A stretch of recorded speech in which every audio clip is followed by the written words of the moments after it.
Welcome to Expedite Aviation English. I am Michelle Hayworth. I will be your instructor for the Expedite Level 4 course.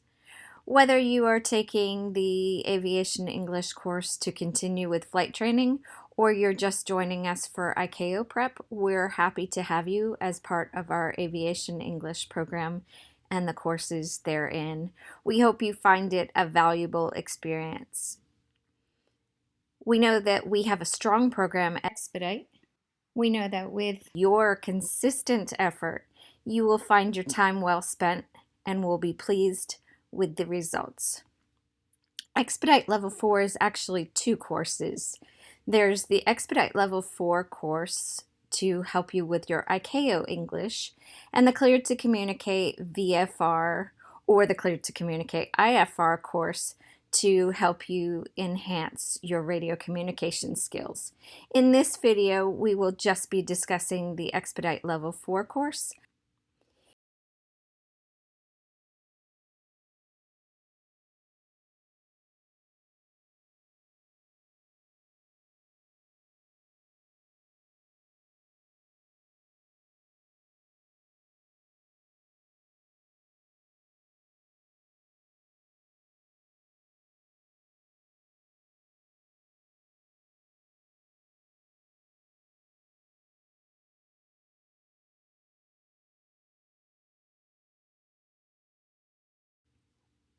Now let's discuss what it is that you'll be doing in the Expedite Level 4 course. We want to help you improve your IKO English proficiency in each of the areas of the language descriptor. Whether you took a benchmark test already or you're familiar with an IKO test, you will know, or now will know, that there are 6 language descriptors. In other words, there are 6 ways that your English proficiency is measured. There is pronunciation, structure, comprehension, fluency, interactions, and vocabulary. And we want all of these to be at least operational IKO Level 4 so that you do not have what is called a limiting factor. In other words, if your grammar was good, your comprehension was good, you spoke fluently, you could interact well, and you had good vocabulary, that would be great. But if your pronunciation wasn't good enough for someone to be able to understand what you were saying, it wouldn't matter if you had good grammar or not. So that is why we need to ensure that all levels are above operational ICAO Level 4.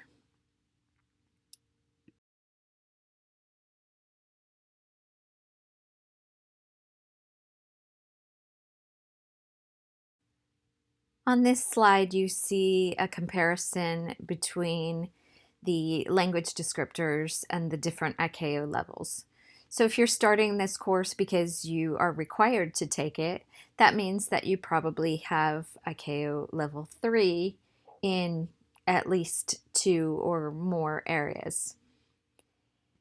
If you're ICAO Level 3 in pronunciation, there may be many pronunciation errors, not that you might notice, but that the listener would feel, where the listener needs to pay more attention to what it is that an ICAO Level 3 person is saying.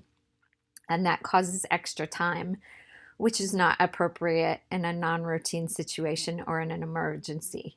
The same with structure. If there are frequent grammatical errors that interfere with comprehension, then that would not be a safe scenario in an emergency situation.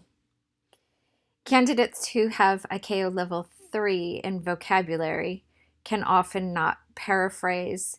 They might use the wrong vocabulary words. They might get stuck in the middle of sentences, not knowing what to say, or they might be unfamiliar with many words when they're asked questions during an ICAO test. ICAO Level 3 in fluency is where the candidate's speech is too slow to be understood well, or there are many fillers, uh, And so if there are too many pauses and hesitations, it doesn't allow for speech, again, creating an unsafe scenario in an emergency situation. IKO Level 3 in interactions means that there is probably good communication in routine situations, perhaps even work-related aviation situations. But if something was new or unfamiliar, or a person was talking with someone who had a little bit of a different accent or used different words, then there might not be sufficient interactions. ICAO Level 3 in comprehension refers to people who don't understand complicated or unusual or perhaps longer 2, 3, 4-part messages. They miss many details in that scenario. But when we get over to ICAO Level 4, pronunciation, there might be some errors, but there's not a problem in understanding. There might be a regional variation, an accent, a pattern of speech, or perhaps not always strong intonation skills, but it doesn't interfere with comprehension. There may be some grammatical errors. For example, a person might say he have instead of he has, but that doesn't interfere with comprehension. At ICAO Level 4, the candidate can paraphrase and knows how to reword different things that they're saying so that they can be understood well. The fluency is more comfortable and it doesn't cause a problem in an emergency situation. ICAO Level 4 in interactions appears as the candidate might make an error in word choice or grammar and then go back and make a self-correction. ICAO Level 4 interactions are more comfortable and more productive. They have more detail, and that's sometimes tied to vocabulary and fluency and comprehension. The best thing about ICAO Level 4 comprehension is that the candidate is not afraid to ask questions and sometimes may even ask more questions to be sure that he or she understands what's being said.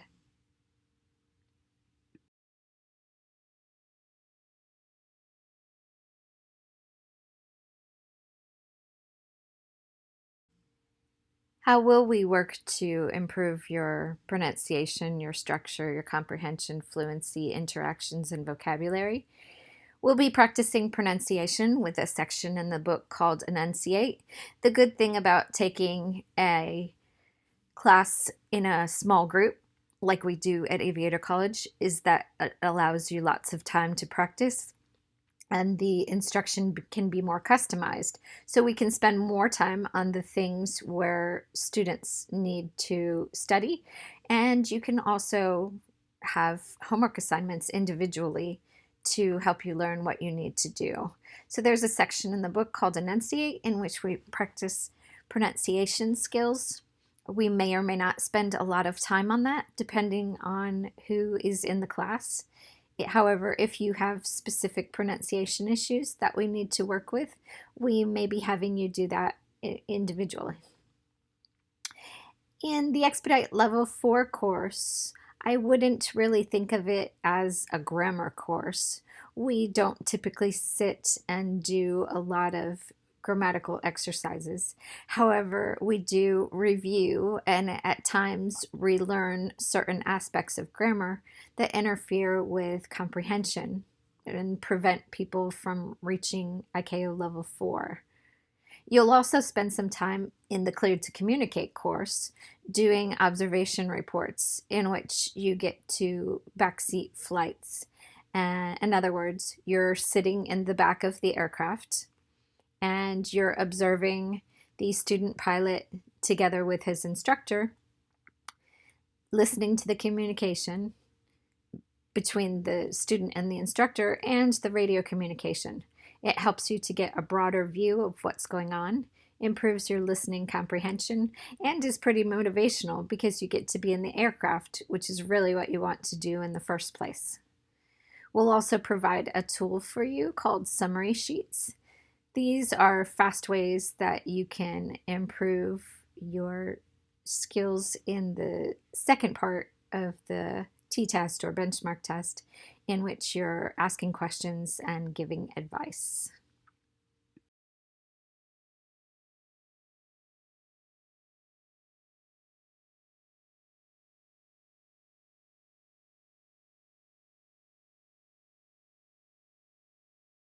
We typically have great students from around all of the world. We do have a few expectations, and they do bear mentioning. We expect your honesty, we expect your respect, and we expect your effort. Certainly, you're paying good money, or your parents are paying good money for you to be in this course. For that reason, you want to give it your best effort and make sure that you don't waste your time.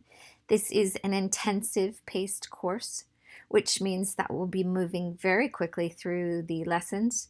And so you want to, from the very beginning, make sure that you spend the time that you're in the class wisely.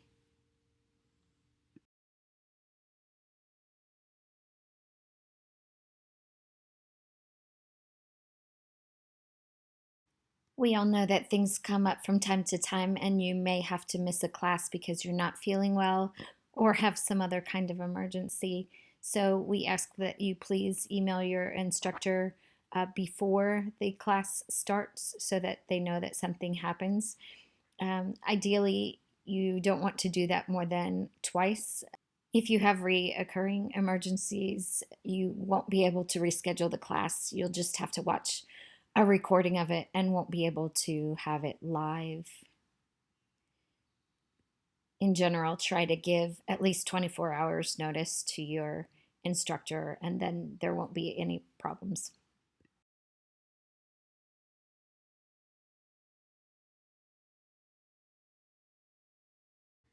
Perhaps one of the most important things I can advise you of is when you are studying English, stay in English.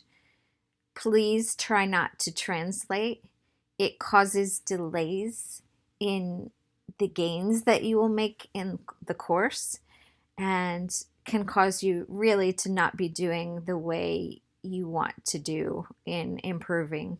When you translate, you're just moving one word to another. And if any of you have ever used something like Google Translate, it doesn't provide a correct translation. It's best to work with something like dictionary.com or an aviation glossary or Google Images. When you use something like dictionary.com or an aviation glossary, you're learning grammar, you're seeing an example sentence, usually. You're learning multiple new words in the topic as you search for the definition. You'll also find out the part of speech and pronunciation. So there's so much more learning that takes place. Also, please remember there is a glossary in the back of your textbook, or if you're using the Expedite Level 4 iBook, you can click on the word in the iBook and have the definition.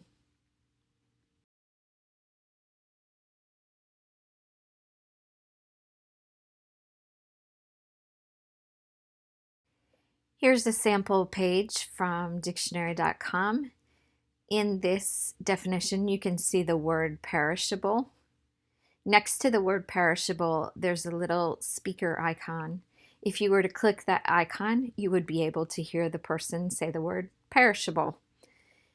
A little bit below the advertising that's in that page, you can see the word perishable is broken up into syllables.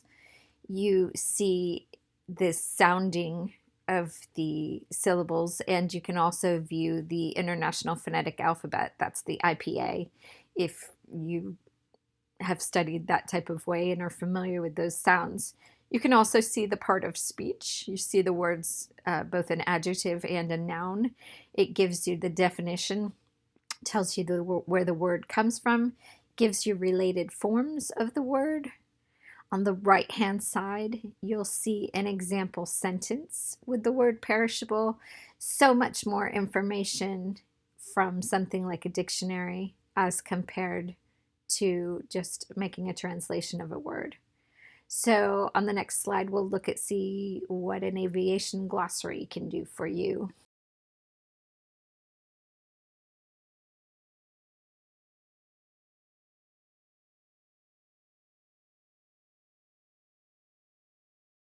Although aviation glossaries typically do not have pronunciation practice, they do have many aviation-related words to help you improve your IKO English level in the area of vocabulary. On this page, you can see a sample of the word whiteout shown in an aviation glossary. You can see a photo. Obviously, there's a definition at the top. And then down below the photo, you can see different kinds of whiteouts. It's a great way to improve your vocabulary, especially if you're someone who's in this Expedite Level 4 course trying to reach IKO Level 5. So even if you're trying to reach just IKO Level 4, you'll have a way that you can use the materials in this book and know some tools with just the vocabulary that you can use to enhance your vocabulary as you continue to improve your IKO English and hopefully someday reach IKO Level 6.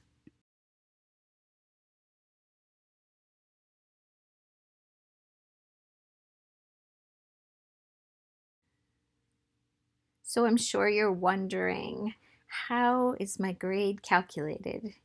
We know that students who are required to be in Expedite Level 4 must earn a 70% to be able to take the benchmark test upon completion of the course and be able to move ahead at Aviator College into flight training. So it's very important that you know and understand this particular slide. A third of your grade comes from the work that you do in class. So it's a kind of class participation grade, but you are calculated on the accuracy of your responses. So you do want to put your best foot forward, so to speak, and make sure that you are practicing as much as you can and taking the advantage of being in class. 40% of your grade comes from work that you do outside of class. Each day you'll have daily quizzes to complete on Moodle. You'll have homework assignments to do in Moodle and in your textbook. And there will be one project that you will complete at the end of the course. All of these things together comprise 40% of your grade. Then finally, there are 3 evaluations that you'll take, and those help you help form your grade. Those are given in a form similar to the benchmark test.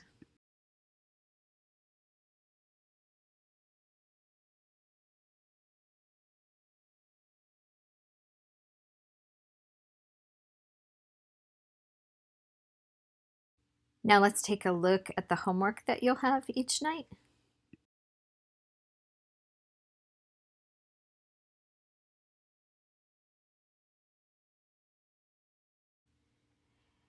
Every night you should complete any section of your textbook that we did not cover in class. Typically, you won't do the enunciate section or the contact tower section of your book. However, you should complete the remaining assignments in the textbook, either in your iBook or in the print book, and make sure that you bring them to class. Sometimes they're checked daily, sometimes they're checked every few days, but you want to make sure that that is done so that you can receive the appropriate grade for having completed your homework. Also, you will complete video assignments, and if you have the textbook, you can access the audio for the Say Again sections and the Roger on our website. Make sure you watch the video to learn how you're accessing all of your homework assignments, either for the book or the different things that you need to do, like watch videos and take quizzes. It's really important that you do this homework on our website because it gives you the extra listening practice that you need. We can only spend so much time in class, and the class time should be used for building fluency. It won't necessarily be used for improving your listening comprehension.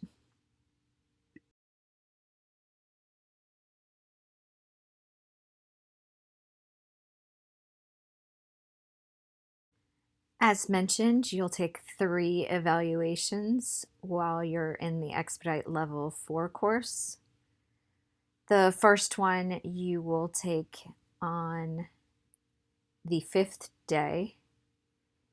The second one you will take after completing Unit 7 while you're starting Unit 8. And the final one will be completed at the end of class.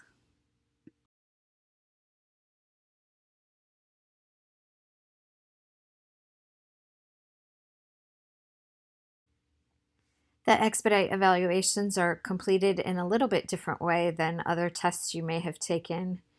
So you have to know that you might receive a different score than you might want to receive. Certainly, if you have IKO 4 already and are taking Expedite Level 4 to try to improve to elements of IKO 5 or IKO 5 in full, then you may see a little bit higher percentage. However, most students in their first evaluation will only see a score of about 60%.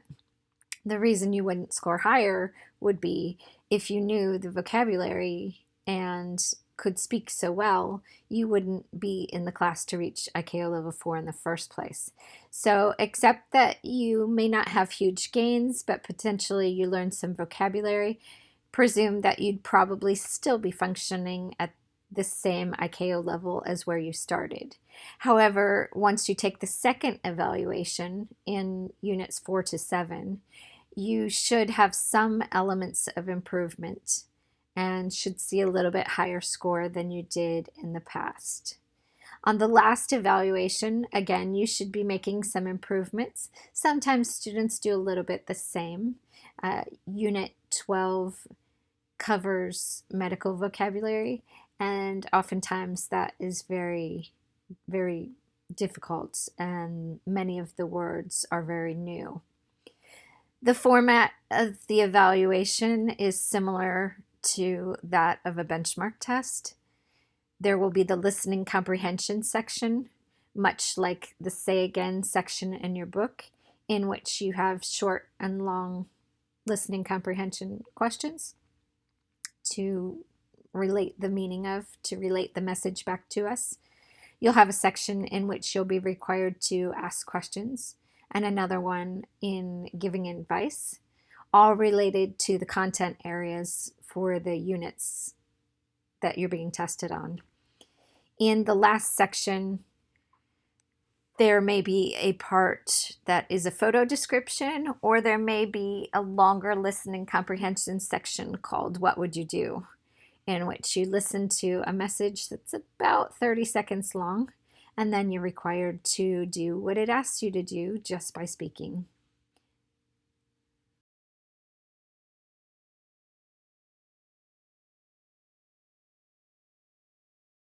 That concludes the end of this presentation and your orientation to the Expedite Level 4 course. Thank you so much for being part of the Expedite Aviation English family. We're proud and excited to be a part in your career advancement.